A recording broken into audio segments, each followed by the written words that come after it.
Samantala, nagpaabot naman ng pakikiramay ang Department of National Defense sa Nepal matapos po itong tamaan ng magnitude 7.9 na lindol at ilan pang malalakas na aftershocks, kung saan mahigit 3,000 ang kumpirmadong nasawi. Kasunod po nito, sinabi naman ng AFP na handa silang magpadala ng tulong sakaling atasan ng pamahalaan. Ang buong detalye, iatid sa atin ang aming kasamang si Waywaya Makalma, live Spoon Patch.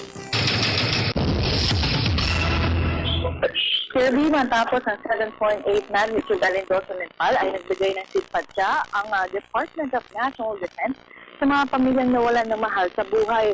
Ayon kay Dr. Peter Paul Galvez, ang tagapagsalita ng ahensya, ang Pilipinas ay nakaranas din ng kapareha sa kalamidad, kaya naman sila ay nagbibigay ng pakikidalamhati sa ahensya para sa bansang Nepal.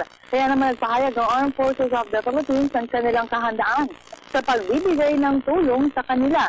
Ito ay ang AFP Humanitarian Assistance at Disaster Response Team. Ayon kay General Gregorio Tapang, ang Armed Forces Chief, maaari sila makapagpadala ng isang platoon upang tumulong sa kanila, kasama ang iba pang gamit para sa HADR. Ngunit sa ngayon ay wala pang go signal mula sa Department of National Defense o maging sa kanilang Commander-in-Chief kung kailangan nga nilang magpadala ng dagdag na tulong sa Nepal. Matatandaan ng mananasa ang bagyong Yolanda sa Eastern Visayas noong 2013 ay maraming bansa ang tumulong sa atin dahil sa laki na idinulot na pinsala ng pinakamalakas ng bagyo sa kasaysayan. At yan muna pinaka-latest narito sa Campo Aguinaldo. Cheers!